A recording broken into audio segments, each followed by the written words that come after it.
따라하십니다. 낮추는 자는 높아지리라. 누가복음 14장 7절 14절 성서일과를 따라 하나님 말씀 전합니다. 은혜 되시기를 바랍니다. 예수님께서 전한 복음의 핵심인 하나님의 나라, 그 하나님의 나라에서는 먼저 된 자가 나중되고 나중된 자가 먼저 됩니다.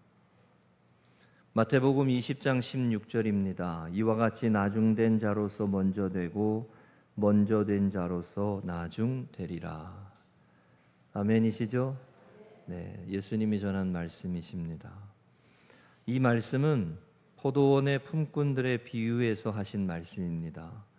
포도원에 먼저 와서 수고하고 일했어도 품삯은 하루에 한 데나리온이었고 정오에 와서 심지어 1시간밖에 일하지 않은 오후 5시에 와서 일해도 하루에 한 데나리온이었습니다. 아침에 일찍 와서 일한 일꾼이 주인에게 어떻게 똑같은 품삯을 주느냐고 항의했지만 포도원의 주인은 하루에 한 데나리온씩 품꾼들과 약속한 것이라고 하시면서 내가 너와 한 데나리온을 약속하지 아니하였느냐라고 대답을 하셨습니다. 그러니까 이 말씀은 하나님의 나라에 거하는 삶을 살고자 한다면 먼저 되고 나중되는 것에 예민한 것보다 그 안에 거하는 삶을 살고자 해야 한다라는 것을 가르치시는 말씀입니다. 다시요. 먼저 되고 나중되는 것에 예민한 것보다 그 하나님의 나라, 그 포도원에 가서 일하는 것, 그것이 일찍이든 나중이든 우리는 먼저 가서 더 많은 품삯을 얻어야 된다고 일반적으로 생각하지만 그 안에 들어가서 그 안에 거하고 하나님 나라 안에 일하고 하나님의 나라를 일구어가는 포도원에 들어가서 일하는 그 안에 거하는 삶이 목적이다, 축복이다. 그것이 우리가 살아가야 하는 삶임을 말씀하시는 것입니다. 세상에서는 먼저 되고 나중되는 것에 예민합니다. 할 수만 있으면 먼저 되라고 합니다. 그런데 하나님의 나라에 여러분과 제가 거하며 살아가고자 한다면 그 순서보다 더 중요한 것이 그 안에 거하는 삶을 잘 살아내는 것이라는 말입니다. 포도원에 들어가서 포도원의 일꾼으로 열매를 맺기 위해 쓰임받는 것이 그것 자체가 중요하다는 것이죠. 할렐루야. 그러나 여러분, 먼저 된 사람이 아름다운 열매를 더 많이 맺는 건 당연한 것입니다. 그런데 우리는 일반적으로 예민하거든요. 먼저 되고 나중 되고 예민하거든요. 신학교에 같이 입학을 했어도 담임 목사가 빨리 되는 사람이 잘 되는 거라고 생각하거든요. 맞아요? 틀려요? 맞아요? 신학교에 같이 입학을 했습니다. 그리고 같은 동기들이 여기저기 이제 목회를 합니다. 그런데 어느 친구는 어느 교회, 어느 친구는 어느 교회. 여러분, 그걸 가지고 우열을 따지고 높낮이를 따지는 삶은 어리석은 삶입니다. 하나님이 보내주시고 맡겨주신 자리에서 하나님 나라를 위해 포도원의 일꾼으로 포도원의 열매를 맺기 위해 일하고 수고하고 애쓰고 섬기고 헌신하고 살아가는 것 자체가 축복입니다. 할렐루야. 여러분의 가정이, 우리들의 믿음의 인생이 더 빨리 성공적인 삶을 사느냐, 그러지 못한 삶을 사느냐, 우리는 이것에 예민하지만 그 주어진 삶의 자리에서 은혜를 나누고 기쁨을 나누고 감사를 나누고 그 가정이 복된 가정이 되고 은혜의 가정이 되고 아름다운 인생이 되고, 할렐루야. 그 포도원이 하나님의 나라가 되는 게 먼저고 중요한 거예요. 여러분의 가정이 하나님 나라의 아름다운 포도원, 그런 은혜의 동산이 되시기를 축복합니다. 그러므로 하나님의 나라에 거하고자 하는 사람은 먼저 되었다고 우쭐대는 것 어리석은 사람입니다. 나중되었다고 주눅대는 것도 어리석은 일이에요. 하나님의 나라에 여러분과 제가 거하고자 할 때 우쭐대는 사람은 어리석은 사람이에요. 먼저 되었다고 우쭐댈 필요도 없고 나중되었다고 주눅들 필요도 없습니다. 오늘 하루하루 하나님의 은혜 가운데 거하고 살고, 오늘 하루하루 소망 중에 즐거워하고 살고, 오늘 하루하루 주님을 찬양하며 살고, 은혜로 찬양으로 약속의 삶을 이어가는 복된 인생이 하나님 앞에 아름다운 삶인 줄로 믿습니다. 우리가 잘 아는 도스토옙스키라고 하는 러시아의 문호 죄와벌을 쓴 도스토옙스키는 백치라고 하는 그의 책에서 그의 인생의 마지막 5분을 겪었던 일들을 설명하는 내용이 있습니다. 한때 사회주의 사상에 빠져 황제 반역죄로 총살형을 언도받고 1849년 12월 22일 아침에 사형대에 올랐다고 합니다. 처음 2분은 그에게 마지막 5분이 주어졌대요. 처음 2분은 함께 혁명에 가담해서 죽어가는 동료들과 인사를 나누었다고 합니다. 나머지 2분은 하나님 앞에 지난 날들을 돌아보며 감사 기도를 드렸대요. 그리고 나머지 1분은 하늘의 햇살을 보고 뺨에 스치는 바람을 느꼈다 그럽니다. 문학적이죠? 하늘의 햇살을 보고 뺨에 스치는 바람을 느꼈다는 거예요. 그리고 갑자기 살고 싶다는 생각이 물밀듯 일어났답니다. 이 땅에서 더 이상 저 햇빛과 저 푸른 하늘을 한 번도 볼 수 없겠구나 라는 생각을 했다는 거죠. 그의 할아버지는 목사요, 그의 어머니는 독실한 신자였지만 하나님을 떠나 공산주의 사상에 빠져서 마지막 순간에 사회적인 혁명을 하다가 그의 인생의 마지막 5분 그때에 그 생각이 들었다는 거죠. 아, 볼에 부딪히는 바람이, 내 뺨에 쏟아지는 햇살이 너무 귀하구나, 이걸 느꼈다는 거예요. 그래서 하나님, 저에게 기회를 주신다면 1분을 1년처럼 살겠습니다, 이런 말을 고백을 했대요. 그때 사형 집행을 멈추라고 하는 황제의 칙령이 도착하고 구사일생으로 살아나는 일을 겪었습니다. 그리고 그의 삶의 문학이 달라졌어요. 우리 이제 작가들은 이 삶의 자신의 인생의 변화에 따라서 작품이 달라지잖아요. 그래서 우리 뭐 전반기, 후반기 이런 말 하고, 음악가도 전반기, 후반기 이런 말 하잖아요. 그 인생이 나중에 죄와 벌과 같은 그런 하나님을 예배하고 찬양하는 그런 모습으로 바뀌죠. 그때에 그 일을 겪고 난 다음에 형에게 이런 편지를 썼답니다. 이제 비로소 산다는 것이 얼마나 거대한 은총인지를 깨달았다. 그리고 도스토옙스키가 남긴 유명한 말이 이거예요. 인생은 5분의 연속이다. 멋진 말이죠? 인생은 5분의 연속이다. 오늘 하루 당연한 듯 살아가는 삶이라고 생각했는데, 당연한 듯 살아가는 삶이 당연한 게 아니라 하루하루 5분 5분 내게 주어진 삶이 은혜구나, 은총이구나, 감사구나, 그거를 느꼈다는 거예요. 거대한 목표를 가지고 나라를 뒤집어 엎겠다고, 사회를 바꾸어 보겠다고, 혁명을 일으키고 가진 자들을 물찌르자 그렇게 살던 그의 삶에 은혜를 느끼게 되는 시간이었다는 거예요.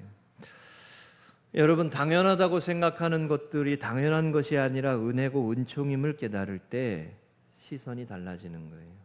삶을 바라보는, 자신의 인생을 바라보는 시선이 달라지는 거예요. 그리고 성숙해지는 것이죠. 올 여름에도 얼마나 더웠어요, 여러분. 여름을 나느라고 얼마나 고생을 많으셨어요. 지난 주일에 금요일, 토요일 평신도 수련회 갔다 오면서 제가 무슨 생각을 했냐면, 이제 여름 사역 끝났다, 그 생각을 했어요. 네, 평신도 수련회, 우리 지방 평신도 수련회는 어른 성경학교거든요. 쉽게 말하면, 그죠? 예. 그것도 우리 성도님들 가셔서 은혜 받고 말씀 듣고 다녀오시면서 제가 이제 여름이 지나는구나. 아침 저녁으로 선선한 바람 불고 이제 좋은 가을의 결실의 계절이 앞에 옵니다. 내일부터 9월이니까요. 여러분, 하루하루가 당연한 게 아니고 하루하루가 은혜고 감사고. 예수님은 오늘 여기 말씀에 높은 자리가 당연한 자리가 아니라고 말씀하시는 거예요.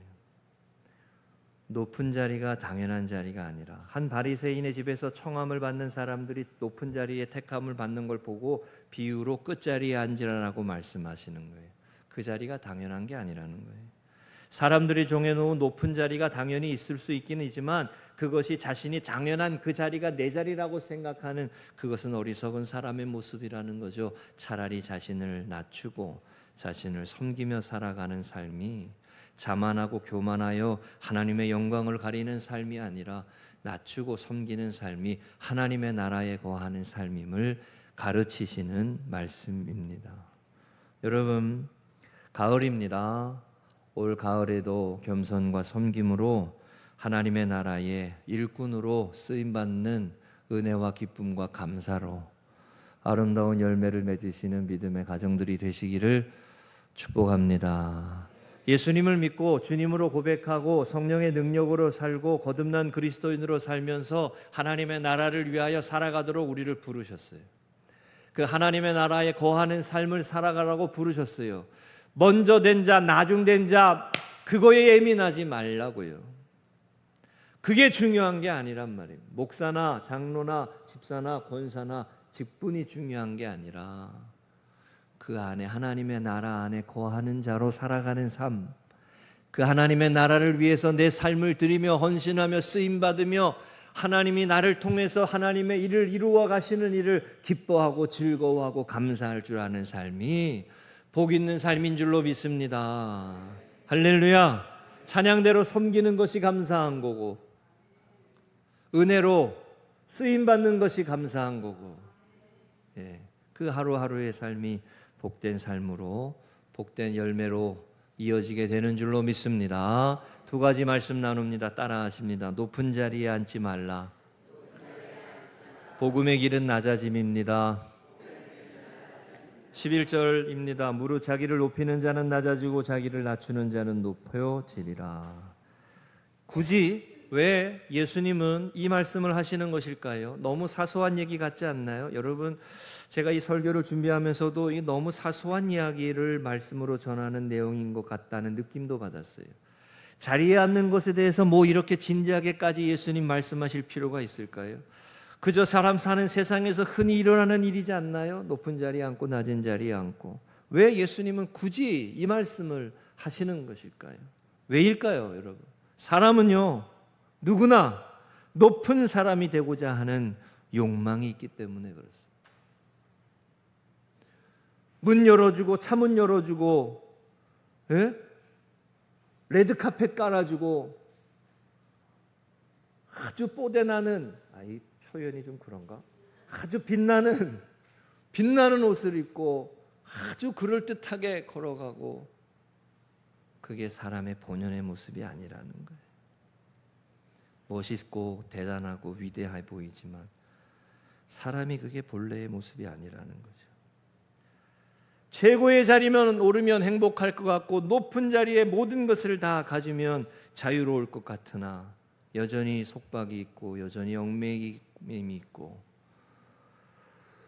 제가 그래서 가끔 이런 생각합니다. 제가 여러분, 목회자로서 제가 가운을 입고 넥타이를 메고 아주 품격 있는 것처럼 이렇게 살아가고 있는 이 모습보다 반바지 입고 티셔츠 입고 너무나 인간적인 말로 재미있게 이야기하고 즐겁게 이야기하고 수다 떠는 모습이 더 편해요. 그렇게 속에 있는 이야기 가릴 것 없이 숨길 것 없이 다 쏟아놓고 그렇게 이야기하고 그렇게 나누는 공동체가 저는 더 필요해요. 그게 가정 아닙니까? 청년들하고 가끔 우리 성경 공부하면서 목사님의 솔직한 이야기하고 나누는 게 전 너무 좋아요. 여러분, 높은 자리에 올라가면 올라갈수록 말 함부로 못해요. 말 한마디 했다 큰일 나요. 그렇지 않습니까? 격식을 차리고 경직된 모습으로 평생 살아갈 수 있나요? 여러분, 주무실 때 넥타이 메고 주무세요? 아니잖아요. 우리들이 살아가는 삶의 모습이 그렇게 대단하고 엄청나고 위대하고 그런 것이 아닙니다. 격식을 차리고 경직된 모습으로 일생을 살아갈 수 없어요. 나의 허물도 보이고 나의 연약함도 함께 나눌 수 있는 그런 공동체가 하나님 나라고, 그 아픔과 슬픔을 함께 나누고 그들의 아픔을 돌보고 위로하고 세워갈 수 있는 것이 그게 하나님의 나라죠. 여러분, 세상 나라 만들지 말고 세상 나라 속에서 하나님의 나라 일구어가는 종으로 살아가시기를 축복합니다.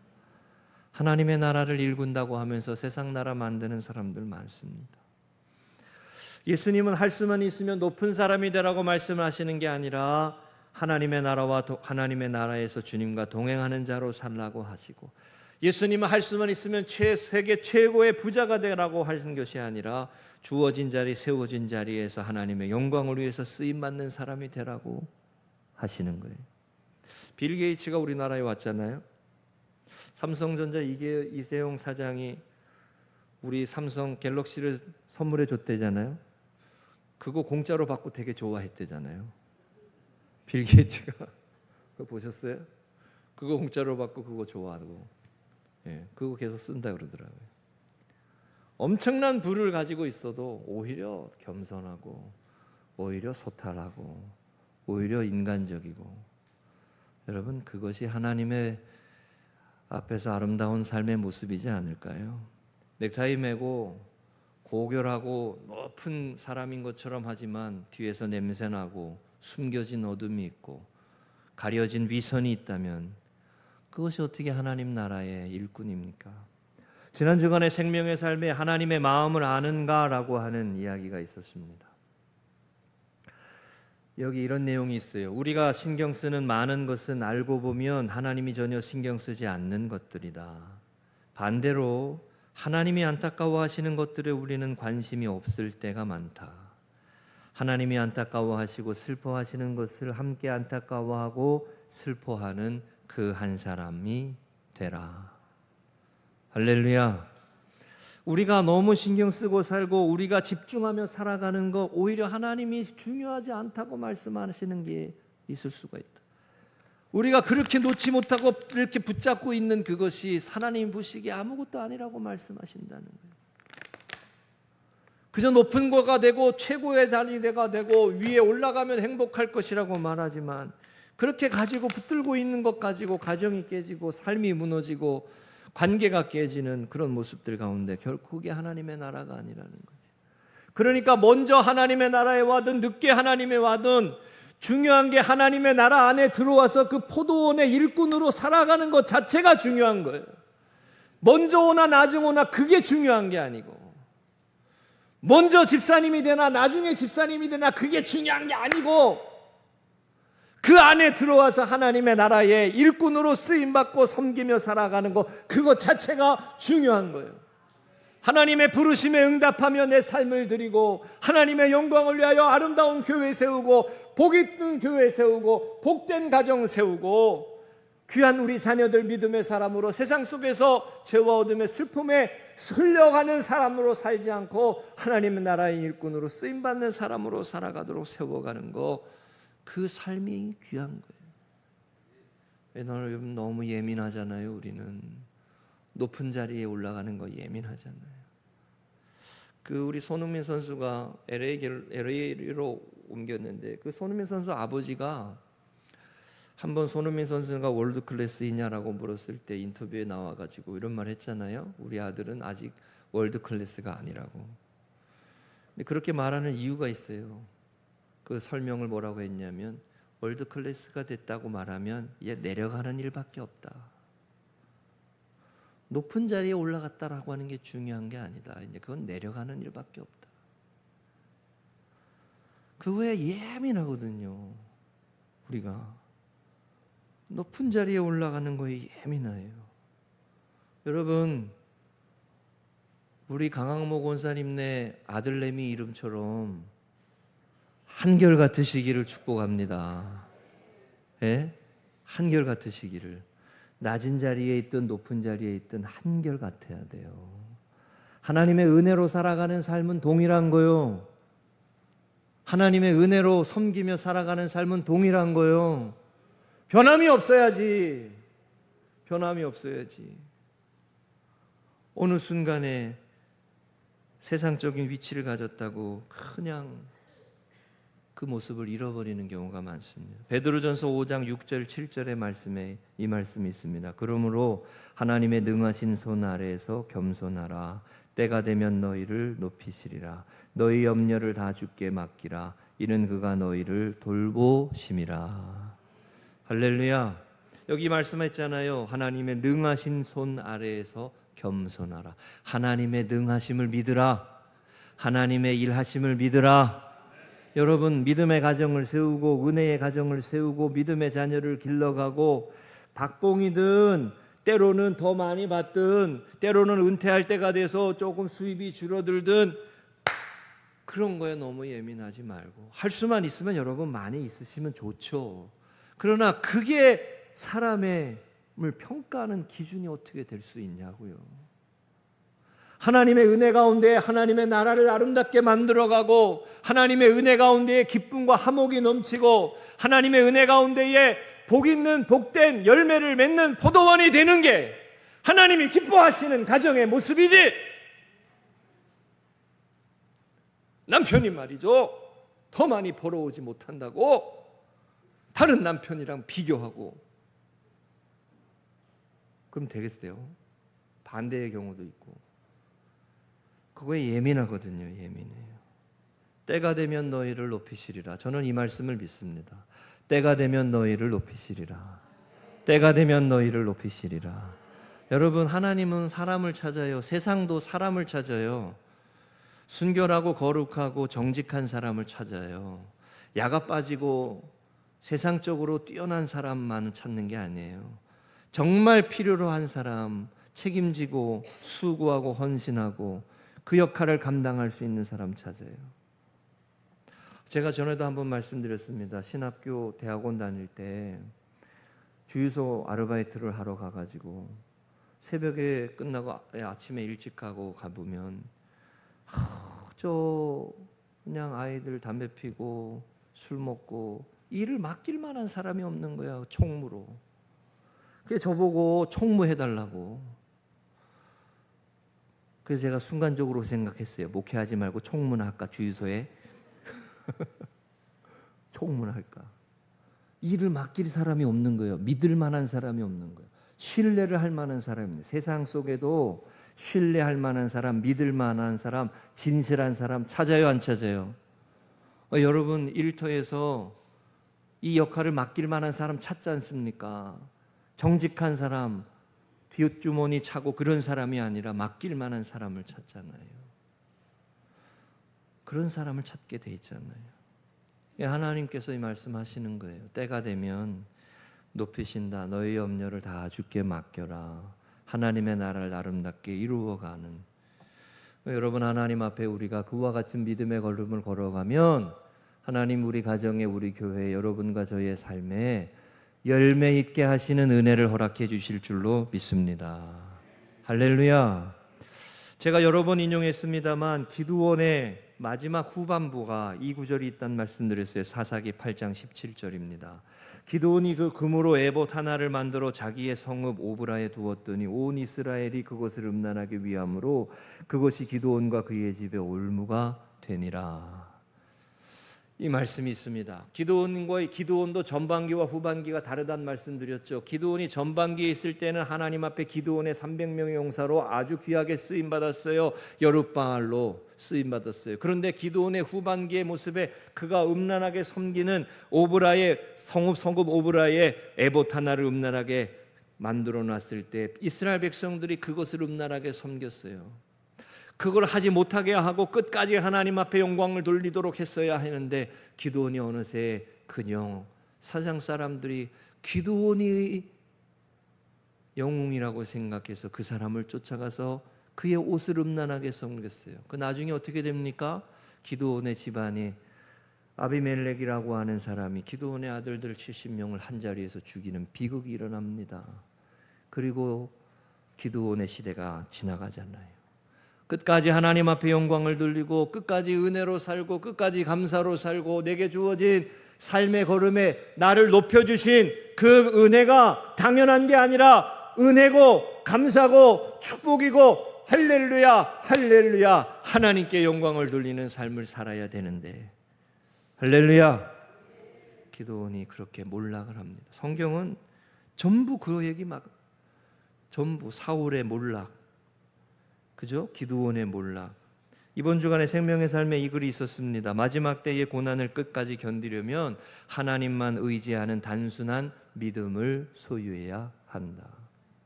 오늘 우리가 읽은 본문 말씀이 어려운 말씀이 아닙니다. 그런데 이 본문 말씀이 쉬운 말씀도 아닙니다.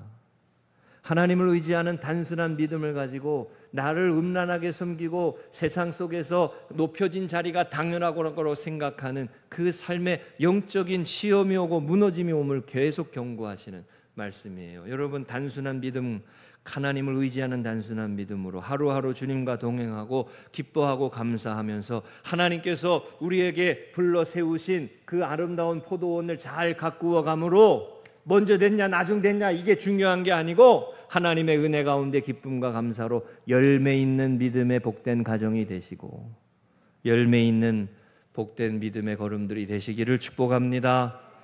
두 번째입니다. 따라하십니다. 차라리 흘려보내라. 차라리 흘려보내라. 복음의 길은 섬김입니다. 13절입니다. 잔치를 베풀거든 차라리 가난한 자들과 몸 불편한 자들과 저는 자들과 맹인들을 청하라 라고 했습니다. 이 말씀은 갚을 것이 없는 사람들에게 차라리 섬기고 흘려보내라 라고 하는 말씀이에요. 왜요? 갚을 것이 있는 사람에게 그들을 섬기고 그들에게 베풀다가 그들이 도리어 되갚아지고 그 받는 것으로 하면은 아무것도 아니라는 거예요. 그런데 차라리 갚을 것이 없는 그들에게 흘려보내는 삶을 살아가게 되면 그것이 하나님 앞에서 은혜와 축복의 삶이 된다는 거예요. 누가 갚아주신다는 거예요? 하나님이 갚아주신다는 거예요. 갚을 것이 있는 사람들, 부한 사람들, 위의 사람들, 멋진 사람들, 그 사람들만 모아가지고 잔치를 하고 베풀고 자기를 드러내고 좋아 아무것도 아니라는 거예요. 그러나 어렵고 힘든 사람들의 그들을 차라리 섬기고 여기 차라리라 그래. 차라리 그들에게 섬기고 헌신하는 삶에 하나님이 기억하신다는 거예요. 한번 따라하십니다. 하나님이 기억하시는 인생이 되자. 세상 속에서요 인정받으려고 하는 사람들 많습니다. 여러분 목사님한테 인정받으려고 그러고 성도들한테 인정받으려고 그러고 우리가 사실 살아가는 신앙생활의 근본 동기 중에 하나가 인정이요. 인정. 예? 인정받으면은 좋아해요. 목사님 박수 쳐주면 좋아하고 수고하셨다고 박수 쳐주면 좋아하고. 저도 그래요. 저도 왜 아니겠습니까? 그런데 차라리 되갚을 능력이 없는 사람들에게 흘려보내라. 그것이 너희에게 복이 되고 그것이 너희에게 축복이 된다는 거예요. 할렐루야. 어제 제가 아주 좋은 소식을 들었잖아요. 우리 교회의 아동부 아이들이 전국대회에 성경 골든벨 대회에 나갔잖아요. 서울 남년에 10명 아동부 아이들 중에 우리 지방이 3명이 됐고 그 지방에 3명 중에 2명이 우리 교회가 됐네. 할렐루야. 제가 그 소식을 들으면서 얼마나 기뻤는지 그러면 속으로 무슨 마음이 들었는지 알아요? 하나님 이렇게 위로해 주셔서 감사합니다. 이렇게 기도했어요. 하나님 저를 위로하시는군요. 감사합니다. 생각보다 빨리 결과가 나왔어. 난 전국대회에 나가는 게 한 2, 3년 후에나 나올까 이렇게 생각했는데 우리 하임이하고 지유하고 전국대회에 나갔어요. 전국대회에 나가가지고 3위 안에 들면 아이패드를 주겠다고 제가 공언을 했기 때문에 거기까지 가면 안 되는데 어쨌든 간에 최선을 다하면 얼마나 귀한 일이에요. 근데 여러분 제가 어릴 때 느꼈던 것 중에 하나가 제가 중고등학교 때 배구 대회 나가서 지방에서 1등을 한 적이 있었어요. 그게 제 인생에 얼마나 좋은 추억이 되고 기억이 되는지, 그 전국 대회 이런 데 한번 나가보는 게 정말 좋은 경험이 되는 거예요. 그죠? 정말 좋은 경험이. 우리 교회. 제가 앞으로 한 9월 한 달 동안만 제가 만나는 우리 서울 남녀의 모든 친구들한테 다 자랑하려고 지금 제가, 니네 전국대 몇 명 나갔냐? 우리 교회 2명 나갔다. 10명 중에 2명이 우리 교회다. 뭐 이렇게 그러려고 그래요. 그것도 뭐 자랑이지만, 그래도 제가 그 소식을 들으면서 하나님 금송교회에서 이렇게 섬기는 걸 하나님 위로하시는군요. 그 마음이 들었어요. 제가 이번 여름 사역을 끝나고 제가 중고등부 사역에 수련회도 가고 청년부 수련회도 가고 갔다 오면서 제가 제 친구한테, 저기 이름만 대면 아는 좀 큰 교회 목사인 친구한테 전화했어요. 야, 내가 우리 잘 지냈냐? 성경학교 갔다 오고 나 수련회 갔다 왔다 이러니까 그 친구가 저한테 뭐라 하는지 아세요? 야, 너 아직도 거기 다니냐? 이러더라고요. 내가 화가 나가지고, 저는 갈 필요가 없대. 부목사들을 다 보내면 된대. 화딱지가 나가지고 내가 막 뭐랄라 그러다가 말았어요. 담임 목사가 가는 게 더 좋은 거예요. 담임 목사가 가서 아이들한테 말씀 전하고 함께 뒹구는 게 더 좋은 거예요. 그게 더 축복이에요.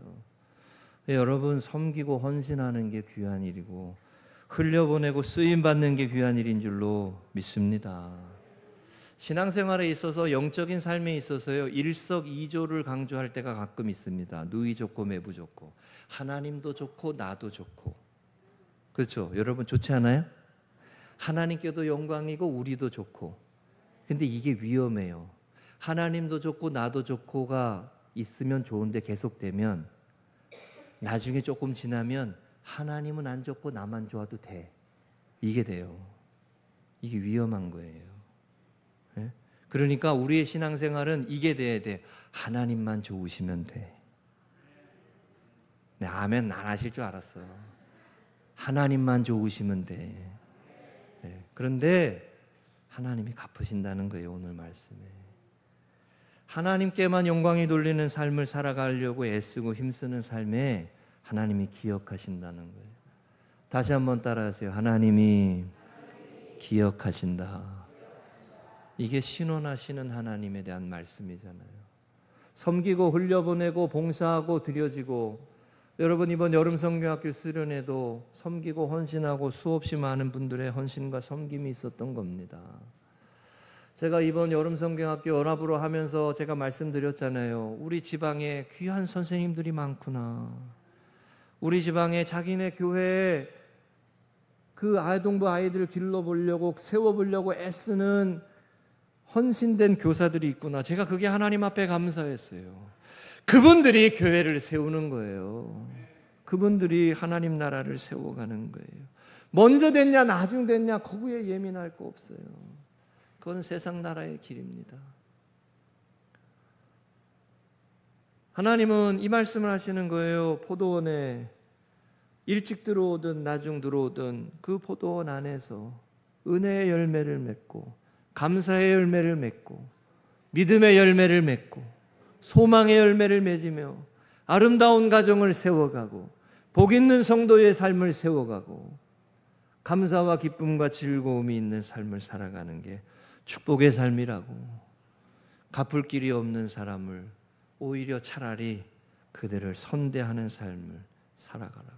14절 말씀이죠. 그리하면 그들이 갚을 것이 없으므로 내게 복이 되리니. 할렐루야. 이게 믿음의 길이라는 겁니다. 이거 믿음으로 할 수 있는 거잖아요. 인정해주고 알아주고 나 칭찬해주고, 그렇잖아요. 제가 평신도 수련회 때도 보니까 이거 우리 잘하잖아요. 판넬 만들어 가지고 이렇게 다 사진 찍어주고, 그죠?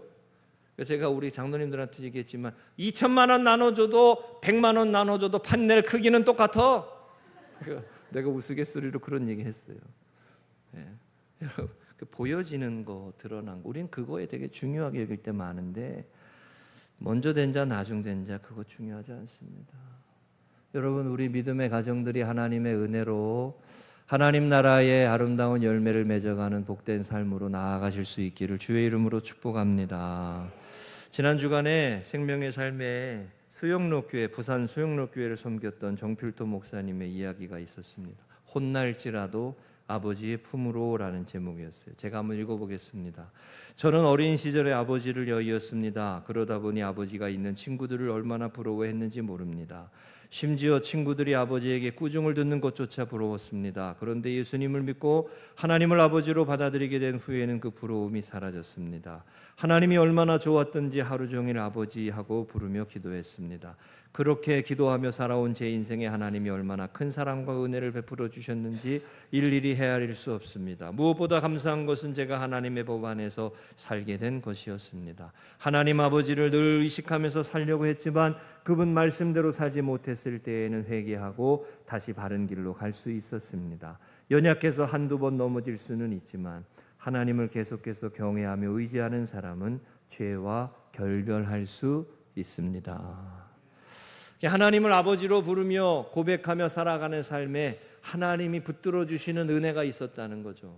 넘어지고 쓰러지고 실패하고 절망하기 쉬운 인생이지만 다시 말씀 안에 서고 다시 은혜 안에 서고 다시 사랑 안에 서고 다시 소망 안에 서고 다시 믿음으로 살고 다시 믿음으로 살고 다시 믿음으로 살고, 여러분 그게 복음의 길인 줄로 믿습니다.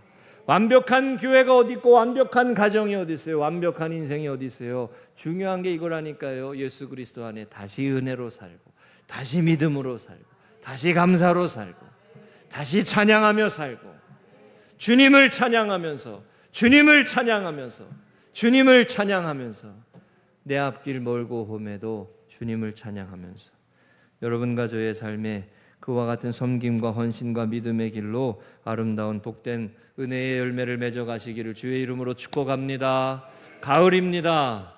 우리 믿음의 가정들에게 하나님의 은혜의 열매가 맺어지게 해주시는 은혜와 축복을 더하여 주시기를 축복합니다. 세상 나라 속에서 하나님 나라에 살아가라고 부르셨어요, 우리를. 9시에 부를 수도 있고 5시에 부를 수도 있어요. 중요한 건 순서가 아니에요. 근데 여러분 9시에 부름받은 사람이 열매가 더 있는 건 맞아요. 그거 완전히 없지는 않아요.